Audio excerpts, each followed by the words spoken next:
DIRTLIFE podcast. I'm here with Matt Cox for episode number 4. Matt, welcome.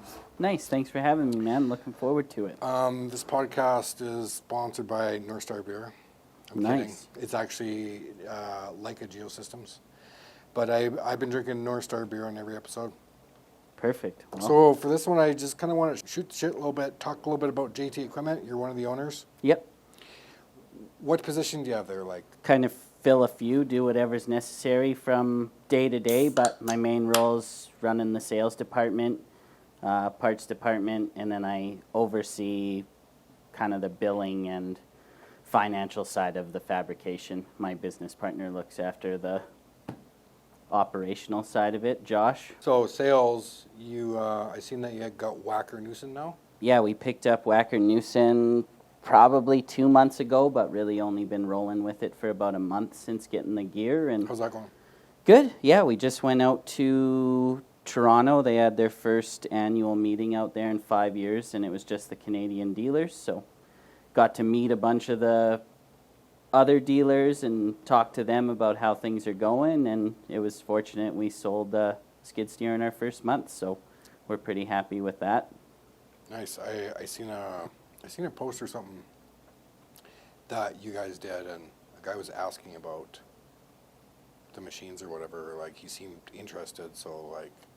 I think it was that post on the SM100, a customer message, and just kind of tire kicking, but we got to send him a price, and we hadn't done work for him before, so another contact. So I think it's gonna. Yeah, it may lead to something in a couple months or even a year. Like, who knows, right?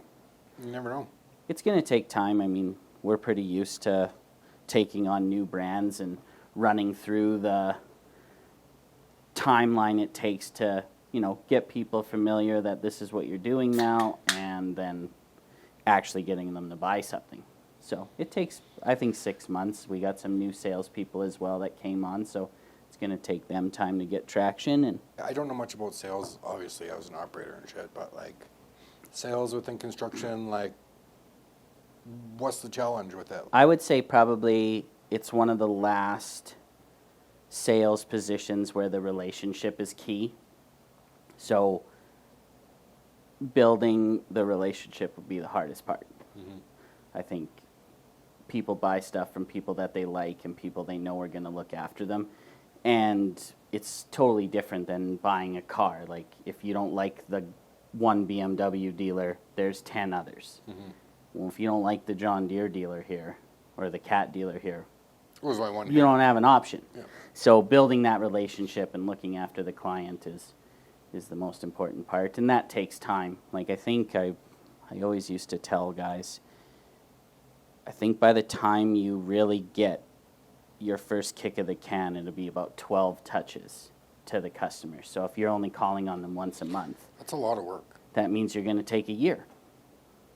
And a lot of guys don't want to see you every week, but sometimes you luck out and hit one right out of the park right away. And it's been tough for me too. Like, I'm just like, oh, we're going to start doing some outreach now, and whether it's phone or email or whatever, and it didn't work out so well.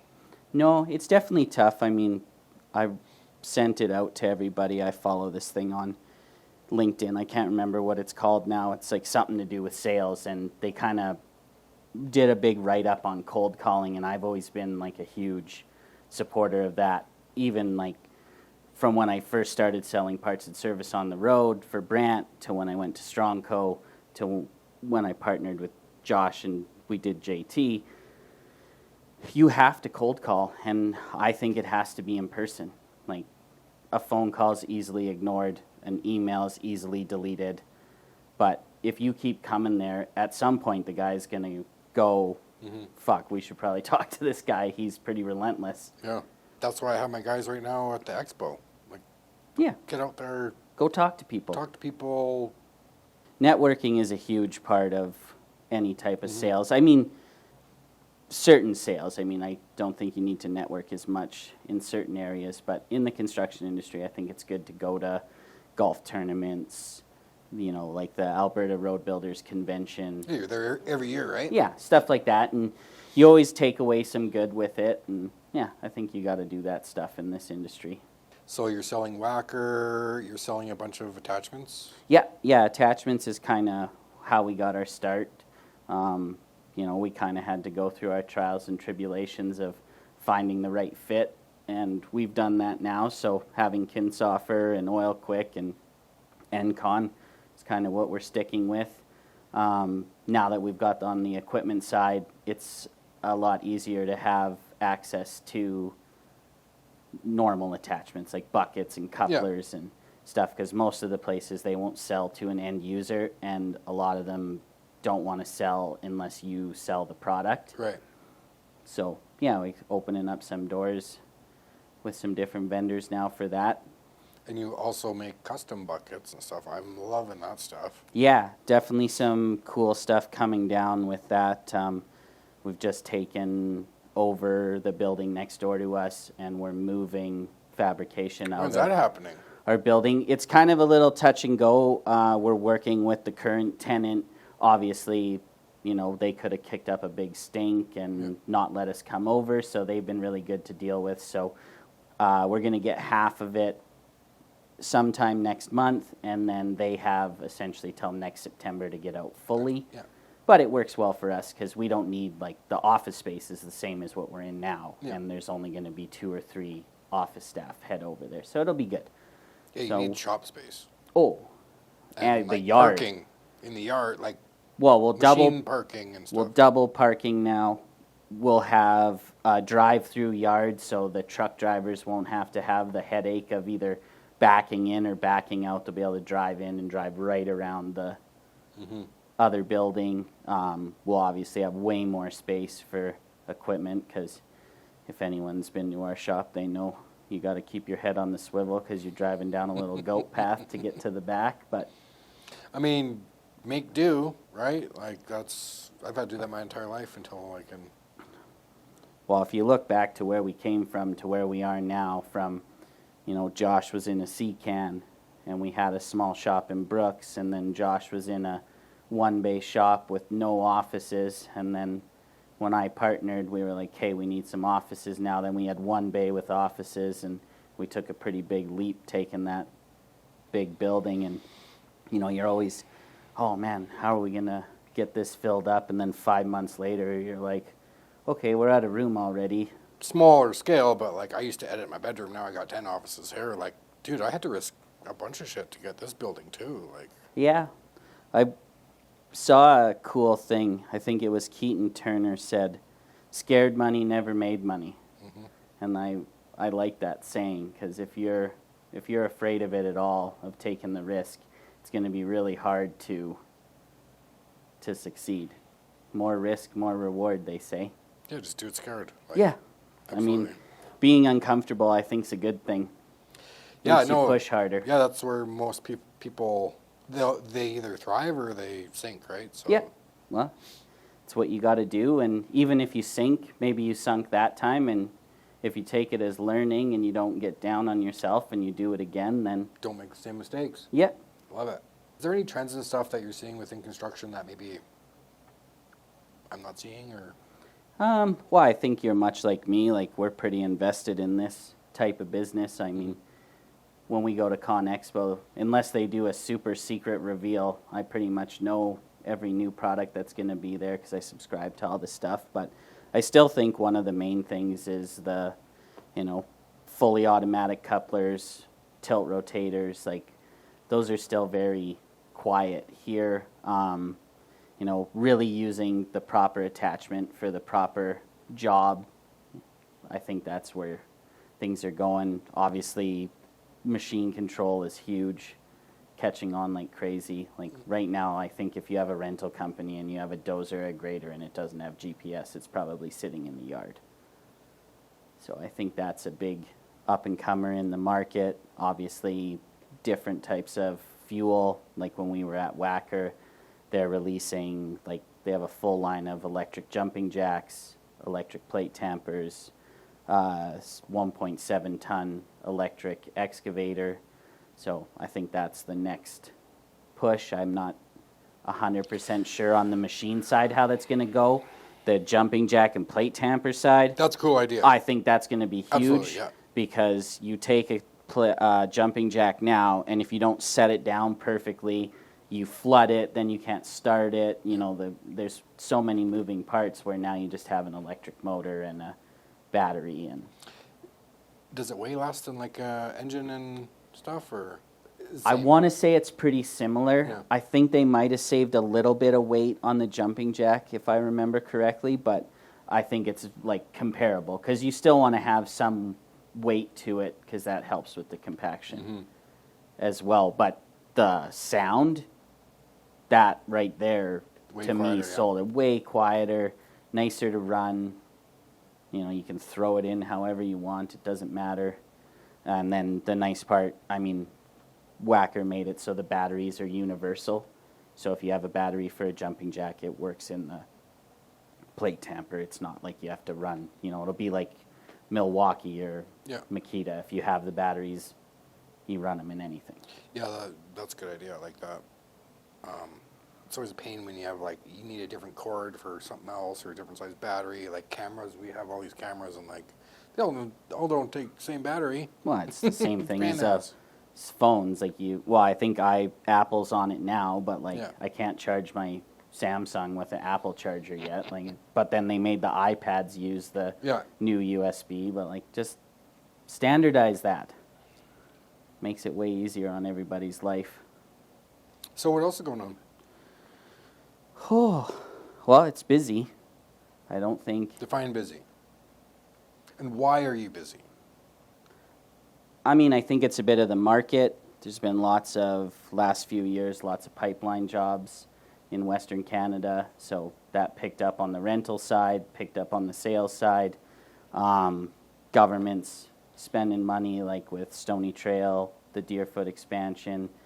I mean, City of Calgary annexed 5 new communities, and they're building houses like crazy. Like, we met with a customer earlier this week, and he's like, we're 10 holes in a basement ahead of them. Like, they can't, the cribbers and everybody can't keep up. Like, we can't keep up. So I think it's just a general industry right now is very busy. Obviously, if you want it. Yeah. If you're not hungry for it, then you'll be status quo. But I think if you want it, you can go out there and find it. And now, like, you're more well-known or established, right? Like, you've been doing this how long now, JT? Calgary's been around for 8 years, and we've had the sales business for 6 years. So it's definitely, I don't think I know of anybody that wouldn't have an idea of who we are in the, at least the greater Calgary area. I mean, if you get a little further away, probably a bit different, but we're trying to change that with the stuff we're doing with you guys and our marketing, and because some of our products were Western Canada, so we have to start making a presence in those areas. So you're just the one dealer for entire Western. Yeah, so for Oil, Quick, and Kinsoffer, we look after Western Canada.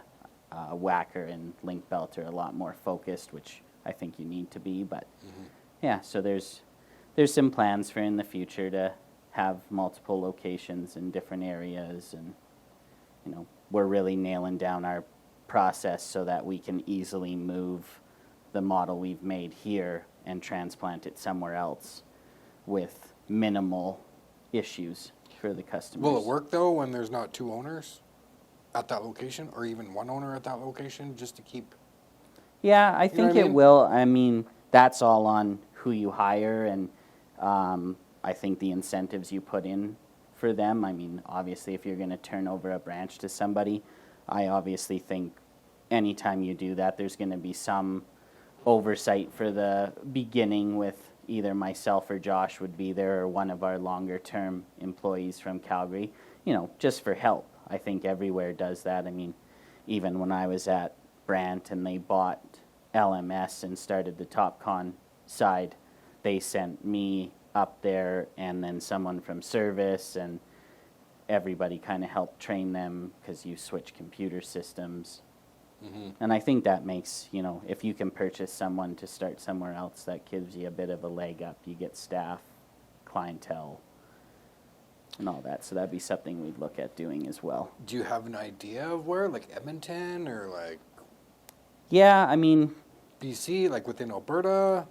I would definitely think for growing the whacker business, I would probably pick somewhere further south, like do like a Lethbridge or something like that, because I think to be competitive in that market, you have to have, you know, Briggs and Mortar there, because Finning's there, Brant's there. You know, you can't service that area. It's not really a small town anymore.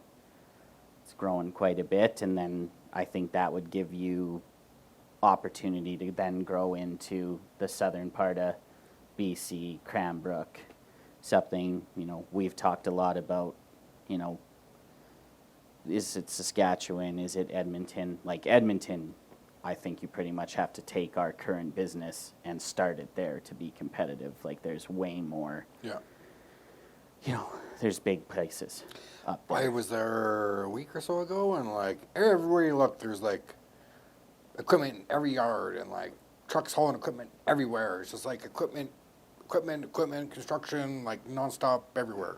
Well, and I might not be 100% right on the number, but I want to say the market, if you take southern Alberta, which would be like your Red Deer South, and you take northern Alberta, it's twice as big.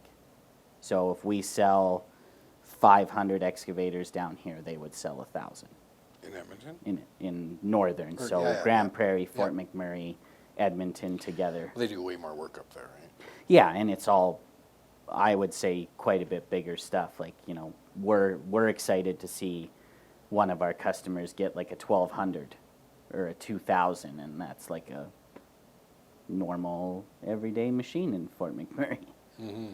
So I, you know, think the bigger projects are up there too. Lots more rock truck sales up there, I know that. Mm-hmm. But yeah, so we've thought about doing Edmonton. We dabble in that market just because we have customers that are based here that also work up that way. So we're kind of up there every week or every second week anyway. Do you have plans to rent equipment at all? Not so much, because we'd like the rental companies to be our customer for Right, the whacker yeah. and the link belt. So we've always had a stance, like we've always rented stuff, but it's not just to rent it. It's their machines down. They already have rapport, an account with us. So we partner with a couple of the other rental companies in town so that we can help our customers. Like, I had a customer call me for a rental last year, and I was like, well, why don't you just phone Spectrum? And he's like, no, like, I have an account with you and a relationship. Like, you just get it from them and give it to me. So that's kind of what we do. And then obviously now we'll get more into like RPOing a whacker because we want the sale, not because we want to rent it. What's so great about Whacker? I really don't know that much about them. I think it's been misrepresented in the market down in southern Alberta. The old dealer was a rental house, got bought by a bigger one. They didn't have any interest, but I think they did it. You get a better price, and then you can rent it out. So everybody's been telling me, like, oh, the whackers are plain. And I'm like, well, the ones we're bringing in aren't plain. They have backup cameras and air ride seats and high flow and proportional joysticks and EH controls. Like, yeah, if you want to order the cheapest one with foot controls, it's pretty basic. But I think quality product, German made. I was going to ask where they're made. I didn't really know. Germany, Yeah, yeah, and then they do some manufacturing in North America as well, but majority of the stuff is from reputable places. First customer that bought the skid steer, happy with it. Done a few demos. Customers are happy with them. I mean, we're pretty good on equipment just from our background, so when we got them, we spec'd them and dialed them in a little bit too, because a lot of the feedback we got when we first started talking to people was they're a little slow. Turn up the engines, crank the pumps. Yeah, and I mean, you got to keep them within spec, Yeah, I because know. then if you'll start. Can't provide warranty. Yeah, and like you'll just cause yourself Yeah. headache. If you turn it up and then they blow the cylinder seals out the stick or something, then you're not winning there. But yeah, I don't think there's a partnership on the excavators with John Deere. Not like 100% on the specifics of how the partnership works. I know like 1 to 5 tons are going to be fairly similar, if not the same, and then the 5 to 10 ton models are going to be using some of Wacker's product, and then John Deere will do their own thing on some of it, I've heard, and then I've heard that they'll be almost the same. So until it actually happens next year, we'll see what happens. I mean, obviously Wacker's a huge player in the light compaction. Not really 100% our focus. I mean, we can supply plate tampers and jumping jacks, but our, specialty is in the construction equipment. Yeah, for sure.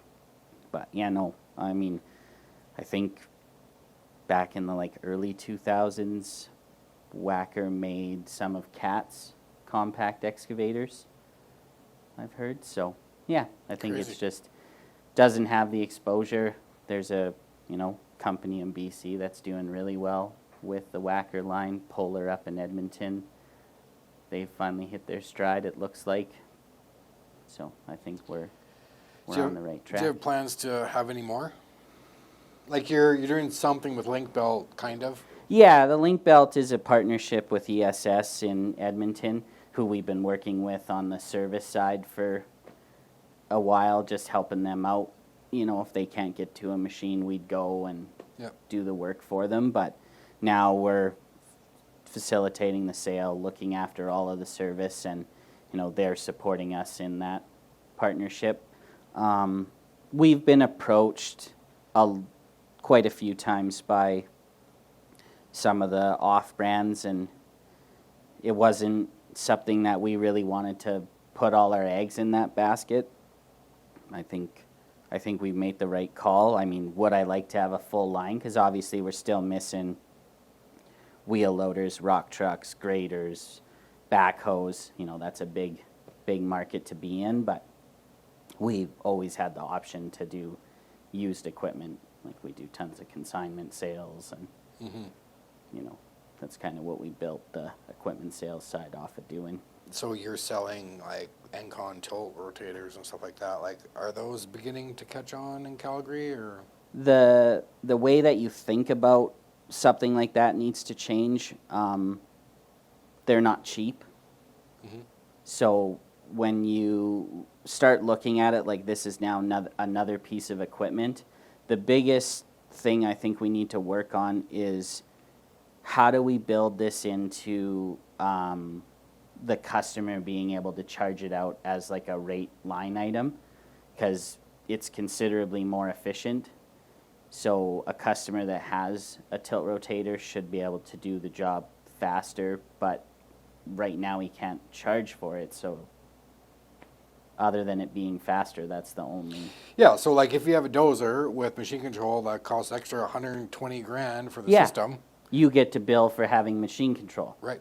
Tilt rotators the same thing, and the tilt rotators can also tie in to machine control, so you can see the position. Like Sean from Shamrock, he's got machine control on his tilt rotator, and to me that's the game changer. Like the tilt rotator's cool, but really it's the hoseless hookup, like using the right attachment for the right job and quickly. Like people will use a ripper in a spot that they probably shouldn't be using a ripper, but to go get the breaker and hook it up and hook up the hoses and make sure the machine's flows and pressures are the same. If you can get into that fully automatic and your machine has proper tool control on it, you can literally just pick breaker, hook the breaker up in 10 seconds, break out whatever you need to, drop it again, and put the bucket back on. EC oil with Encon? Yeah. And Oil Quick? Yeah, and the only difference there would be Oil Quick's a little more into the high flow attachments, and Con is a cost-effective way of hooking up the hoses, but you can't run like a high flow drum cutter or something like that. Because no, it's made for the tilt rotator. Yeah, it's made for the tilt rotators, and the tilt rotators all have reduced flow, but an Oil Quick is pretty much whatever the machine can put out for flow and pressure. You can run that through the coupler. You can run dust suppression through the couplers. I think that needs to catch on. I mean, we have a customer that's helping that catch on out here for sure. Like Priestley moved out here, and Mm-hmm. I think they're in the, They're doing lots downtown. oh yeah, and they are in the like hundreds of oil quick couplers now. So once people see that, and you know, we've had what 2 or 3 demo machines now, and the first person that takes them out usually buys them. What size of machine do they make those for? Like up to?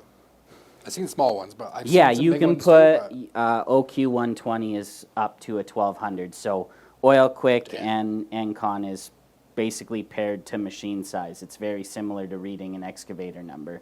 So if you have a OQ 80 or whatever, that, I mean, sorta, those are good up to 80 ton. 40 tons. Or, 90s or Yep. 70, 60, 70, and then you move into the 120. Whistle actually has a 120 on a 385 that we sold them a few years ago, and it basically saved them from having to have 2 machines sitting in a hole, one with a drum cutter, one with a breaker. They oil quicked up. I was supposed to go film that, but never Yeah, happened. never happened. I mean, it's always tough No, I know. trying to coordinate between customers and us Totally and you, tough, and yeah. then, you know, by the time you get it all sorted out, the job's over and away On to you the next go. one. But yeah, I definitely think it's something we should still look at doing with them. I mean, they've obviously had it for a few years now, so it's Yeah. always nice to.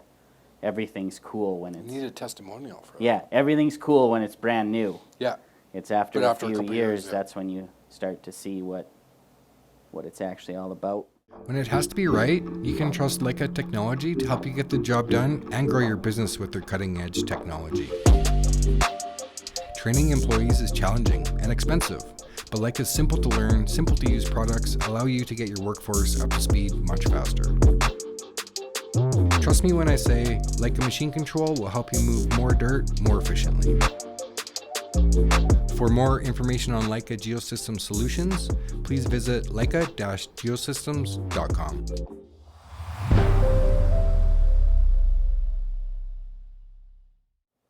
So you invest a lot in being online, branding, marketing, like your trucks are wrapped. Travis is going to work on doing probably like a 1-door decal. I mean, they'll all be a bit different because unfortunately we haven't been able to get the same truck.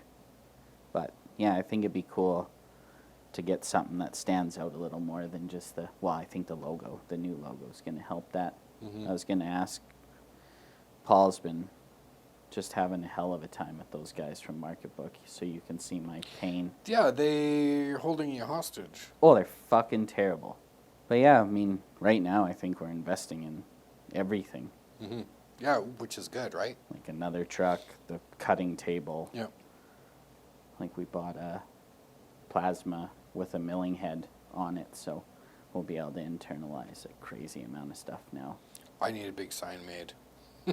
Yeah, well, we'll be able to do it now. Yeah, no like, problem. Like yeah, easy. you guys send us the vector file and we'll just load it in the table and it'll do it. Because now you're using guys next door or something to do the cutting, or Yeah, so our landlord owns Bodner Steel, and they've been great, but it just gets to a point where they're busy and we're busy, and our business is not a I need it in a week type of business. Usually if someone calls and they need something, they need it in probably today or yesterday Yeah. is usually what they say, and then they're okay if, but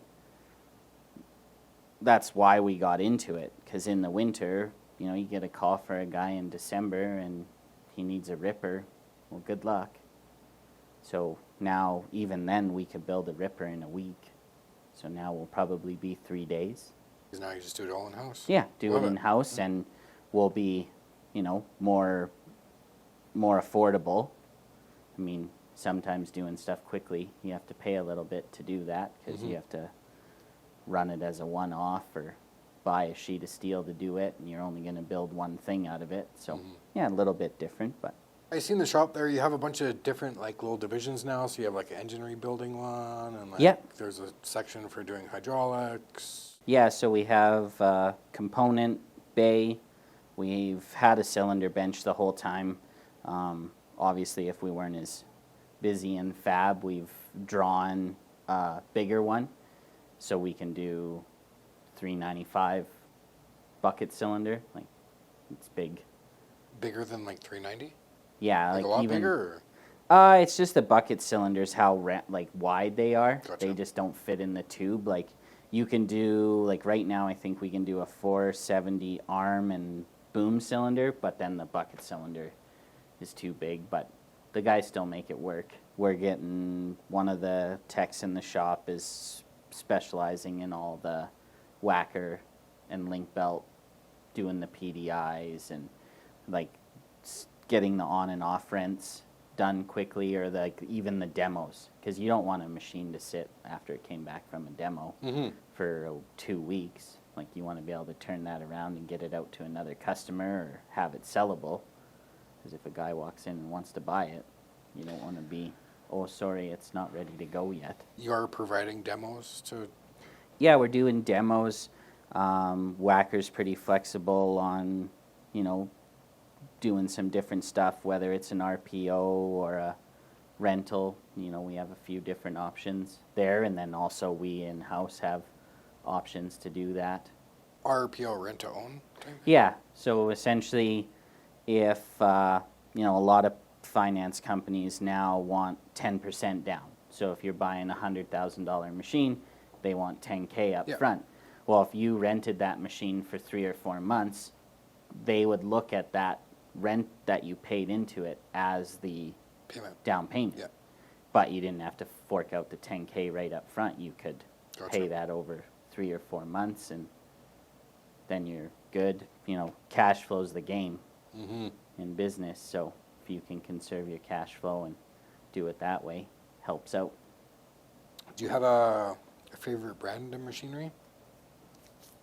They're all kind of the same these days, yeah? Everybody does something well. Yeah. And then some of the other stuff not so well. Like, you know, I think Cat makes The best scraper, grater, graders, dozer. scrapers, dozers, but then I would come from our experience, I would say that John Deere's grader would be up there. Like their circle wear system with the brass, we would say would be a superior design. Some people might disagree, but that's their opinion. You know, and then like skid steers, I think everybody's skid steers, you know, maybe particular to the operator, how it's set up, but they're all kind of the same. I'm a Bobcat guy, but that's because I began on a Bobcat. Yeah, and they make a good machine. Like you can't knock them. Yeah. You know, it's the same thing. Like I think John Deere makes a great backhoe, make a good finishing dozer, like a 700 or a 750. They're super nimble, Yeah. easy to move around. I mean, we have a D6 and everybody likes taking that out, but I don't necessarily know, like I'm not an operator, I don't know if an 850 would be that much worse. I mean, they're kind of not the same. One's high drive, one's low drive, so Yeah. it's going to be different.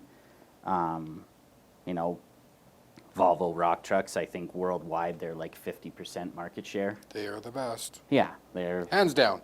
You can't even argue that. no, like, there were like, we always used to joke that you could have like a rock truck vending machine in Atchison at Strongco because it was just on repeat.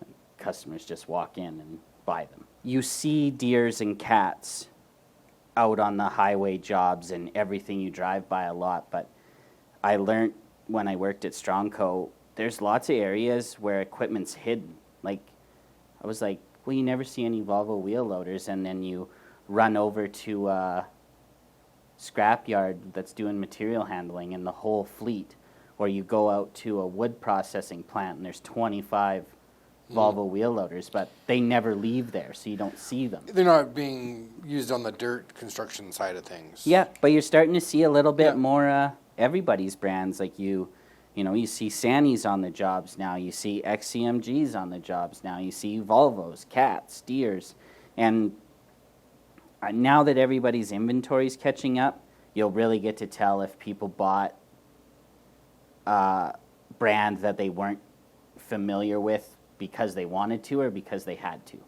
So to be curious to see if Sanny, XCMG, you know, Lugong, all those ones where you don't see them every day, if that will continue on, or if it was like, well, I need a 350 and the only one that had one. I think everybody makes something good, and then some stuff they don't do as well on, or it's not as liked. Yeah. Like everybody loves John Deere and Hitachi hose. They're super smooth. It'll be interesting to see now that Hitachi and John Deere are different, to see what that looks like moving forward. But yeah, like you can't, same thing, you can't knock them. I seen the new John Deere hoe at ConExpo. Like there's a couple of Yeah, I think there was like a 145 Something like there, that, or yeah. 235 or whatever there. So that's made completely all by them now. Yep. I like what they're doing with some of the styling. It's, they all kind of look the same. Like, even the Hyundais. Like, if you parked like a Hyundai, a Volvo, and a new Deere looking at the counterweight and took all the decals off, I think it'd be pretty hard to tell the difference. Like, they all copy put each that other, little yeah. dish in there, and then they have the little red flasher things for whatever reason. They just get scratched and ripped off anyway. I don't know why. I like that there's a lot more brands now, like competing against each other. Like, oh, there's Doosan or Devon now, and like all these other Chinese or Asian brands. Yeah. Like, it's good. We need more than just the top three, right? Like, Well, I think it keeps everybody on their Honest, toes. Like, you got to be competitive on price, and you know, we talk about it a lot in our business. If you're not adding value, doesn't matter what you're trying to do. Like, if you have the best price but you don't add any value, then someone's going to pay more money. And if you have an expensive product and you don't add any value, then you really don't have a leg to stand on. CG Equipment in Ontario, they're a Doosan, or I guess Devlon dealer now, and they're a partner. They're a Kinsoffer dealer out there, so we talk to them a lot, and they seem to move lots of that stuff. But to me, the most important part of buying a piece of equipment is who the dealer is. If you don't have support, doesn't matter. Like, you can say you make an excavator that'll only break down once a year, but if you have no one to fix it, it don't matter. or can't get parts for it. Yeah, or whatever. can't get parts, or so I think that's the most important part, because you see that a lot down in the States too, because it's a lot different business model than there is here. Like, Brant is Brant across Canada. Well, you in the States, you can drive. They got 20 yeah, different you can cat drive one dealers, state yeah. over, and it's a Yeah. different guy. Yeah. So they got to be. They're all private, or what? Like, I don't know if they'd be all private. I mean, I'm sure there's like lots of public ones, but I mean, there's so many. Like, it's a totally different beast down there. So they have to be different. And I mean, when I was with Deere, like, there was Deere dealers in the States that were Hitachi dealers too. So it was like, pick your color, whatever one you want, we got it. yeah. Seems like these days the acquisition part is crazy. Like, big companies buying other- the smaller guys. Like, it's not a ton of small dealers that last, because they end up getting swallowed up. Do you foresee yourself buying any companies? We've talked about it. Like I said before, if you want to, like, turnkey in a new area, your fastest way of doing that is to come to an agreement, and you know, whether it's to bring the owners of that business on as partners in the holding business, or if they just want out completely. You know, there's some older companies around, and there's no succession plan there, so there could be some option for that. I like the organic growth part too, and doing it ourselves as well. Then you don't pick up any of the, you know, bad habits or old habits. You kind of start fresh. We can talk a little bit about what we're doing together. Like, So you're like happy with what we're doing, or? yeah, and we're getting great feedback from customers and even competitors. And Dude, we're doing 10 times more than you would have got with that other company. yeah, and the part that I like about what you guys offer is I don't have to explain myself. Like, if you come take the photos and then I need to spoon feed you everything, I might as well have just taken the photos and wrote my own. I And know. I'm not good at that. Like, Yeah. I'm not a wordy person. I'm a less is more type of guy. I mean, you're a pretty good talker. I try. The beers help, but yeah, I think it's just, you know, we've had a relationship for quite a while, and you know, I think it made sense to go this way. Like, it helps that your office is 15 minutes from ours, so if we are doing something cool and it's quick, you know, somebody's always able to rip by. Or Yeah, we're there almost every week. yeah, well, I think you Every guys. Friday, we're releasing something for you. Yeah, and usually something video. in between. Yeah, like a good video too. Like that field one today, fuck, was that sweet. And like Brooks did great in the video. Like that was wicked. And I think that's like really, you know, we still got to do that day in the life of a field guy. Oh, and we're going to. ride with him, because that job is like a totally different animal. Like it's not come in at 7 and leave at 5. Like if you get sent to a job at 4:30, you don't pack up and leave. Leave when you're done. Yeah. And now there's nothing open either, so you do whatever you can to get the customer going. There's lots of struggles in our business. Let's talk about it. I guess, What's yeah. your struggle? Let's get into it right now. Equipment is complicated, and Why? anybody that thinks that it's not is crazy. Like how? Stuff can go sideways in a hurry. A lot of the times what you're doing is not clean, and it's more like on the service side, like those guys that do that every day, the foreman, Josh, that oversees the whole thing. Like, you can take a job that you think you're going to go there and is going to take 2 hours, and you have to go back the next day. And that's, you know, whether you can bill for that or not, you don't know. Like, is it something you did? Is it your mistake? I mean, nobody wants to, like, pay a 10-hour job to go for 2 hours. And, you know, our business is a lot of charge accounts. So it's not like when you take your car to the dealership and to get your car back, you have to give your MasterCard to them to leave. Like, we run credit with You don't customers. get paid for months sometimes. Yeah, and if something goes sideways, then, you know, you usually don't find that out right away. It's when you call and ask for payment, and then you get into like, oh, well, you know, I don't really agree with this invoice, so then you've got to hash that out at that time. Like, it's a tough grind. Josh does a really good job. Like, he still oversees all of the billing before it goes out, and because he has the experience from sitting on the other side of the table, you'll know, like, if you see an invoice come through and it's like double what the time is, like, you can't send that out. But I always use, and we was just in a meeting with the customer, new customer, not really new. We do a little bit for them, but we're going to start doing a lot more. And I basically say, we can't always win and you can't always win. Because if I have to discount every invoice and take it on the chin, I'm not going to be around. And if I keep drilling you, you might not be around, or you won't want to work with us because we take advantage. So I think you got to take a little bit of the good with the bad. Sometimes the jobs go perfectly.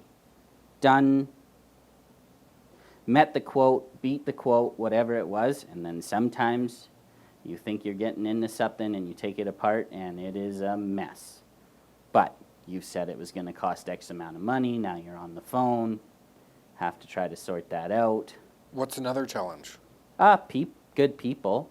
Like, you can find people, but our business Like is, employees? Yeah, finding good employees. I mean, we've been doing really well lately with hiring, you know, hiring outside of the industry. Hire a guy for his work ethic. We can train them.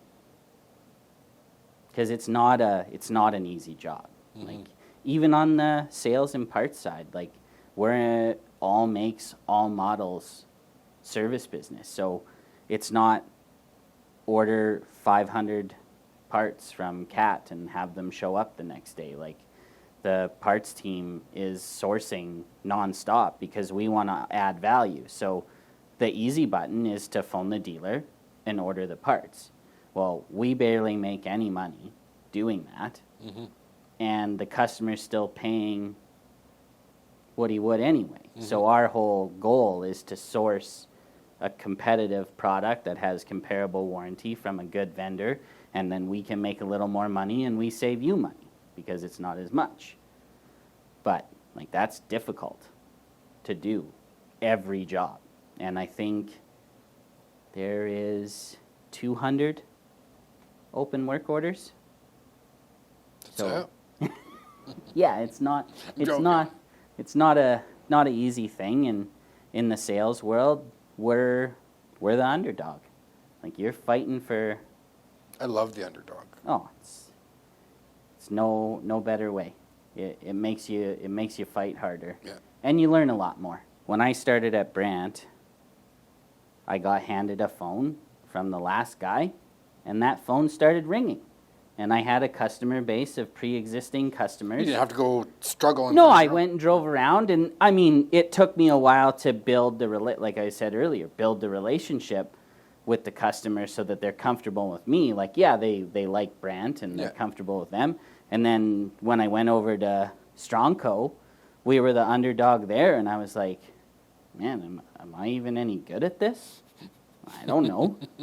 So we had to hustle. Like, that's where I said, like, you have to cold call. You have to put yourself in uncomfortable situations. Like, do I love walking into a building where I don't know a single person and, like, having to be like, yeah, is the equipment manager here? And they're like, no. And then you have to be like, well, can I get his number? And then you have to keep going back. And, but if you walk in there with your tail between your legs, then they definitely, you have to go in there with purpose and. Yeah. Same thing. Add value in that meeting within like 30 seconds. Maybe a minute. Like if you're just another guy like, I sell excavators. Okay, thanks.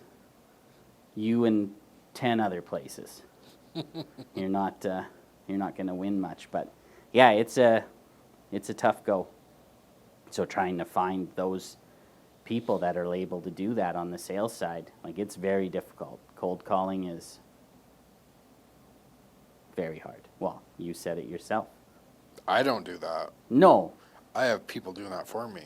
Yeah, but still. Because it sucks. Like, look at how much stuff we just did. You just helping us out and you getting content or whatever. Mm-hmm. Like, you just came in and we're like, I want to do some stuff for you guys. What do we got to do? And then, lo and behold, 3 years later, we're doing a full marketing revamp and changeover with you. So, I mean, to say that you're not good at cold calling might just be how you feel about it. In your opinion, what's the future of construction over the next 5 years?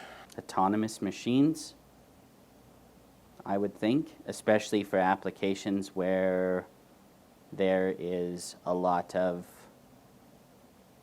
safety hazards, like scrap yards, stuff like that. I can see that going that way. Guy maybe running 2 or 3 machines at the same time from sitting in a shack that's still on site even. I've seen that already. Yeah, but it's not everyday Right. practice yet. Like you might have, like I knew a customer, they had bobcats and a dozer and I think an excavator, and they were doing, when they built, what's that, Gray Eagle. That used to be a minefield. Mm-hmm. Yeah. So they had to go for through that there. old base, right? Yeah. So they did that, and I think that was pretty old. Like, I think I was at Brandt even when that happened, so that would have been 12 years ago. As a kid go, yeah. Yeah, so I think, but now you see it a lot more, like, I guess I know a lot more about Volvo than anywhere else because I used to work for the dealer, but, like, Volvo makes a single drum roller that GPSs to the paver, follows the paver, and it will only pave until it's at compaction, and then it stops. Or it'll only roll until it's at compaction. So it tracks past Yeah, counts. tracks pass counts, tracks density, tracks heat, the whole thing, and then it'll just follow the paver along the road, and then it'll do more rolling. So I think that's coming along. They have that little gravel cart thing. It's just a little rock truck box. And in the quarry, you fill that up, and then it fucks off and goes and dumps somewhere else and comes back. Really? Yeah. It does that, and they think they have like a wheel loader. I don't know if it's like fully autonomous like that, but I think you can run it from somewhere else. That's all. That was Volvo? like, yeah, but that's was like all coming right when I made the move from Gotcha. working at Strongco to partnering with Josh. So I kind of left right in that space, but I've still followed along, and I mean, I think a lot of other places are doing the same thing. Like, didn't Deere have like something like that at Con Expo too? Like that 245, I thought was a. It's either an all electric or an autonomous one or something. Might be something. Yeah, I don't know. But yeah, I definitely think you know, obviously it's difficult to get people. Like, what's the stat for every 10 tradesmen that retire? There's only one going to school to replace them. So we're going to run into a big problem if that trend continues. So I think if you can make our industry more attractive to the younger crowd, the better off we'll be. Cool. Well, it's been a good episode. It has. Goes by quick. Goes by really quick. I would not have thought we have been here as long as we have, but it was a good time. Yeah. Next time we'll bring more beer. More beer, and we'll bring Josh and Adam Yep, that sounds great. and whoever else. Got more shit you want to talk about or what? I was just here for you, man. Talk about whatever you want. I still think we got to do like a totally obscure one, but like more of us.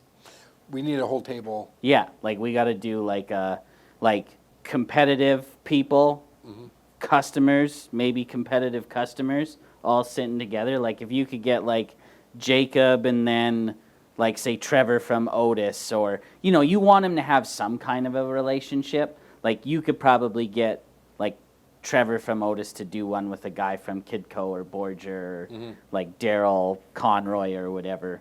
But then you could have like us, and then have like maybe like we could get somebody from Brant or Finning to do it, or Bobcat or whatever. Like even if it was just one of their sales guys, just like because it'd be cool to like get like a little back and forth where you start arguing about like whose shit's better, or like what you do better, or you know, like you have a way of doing something but you don't agree with it, and you like I think that would be Let's do it. that would be sweet.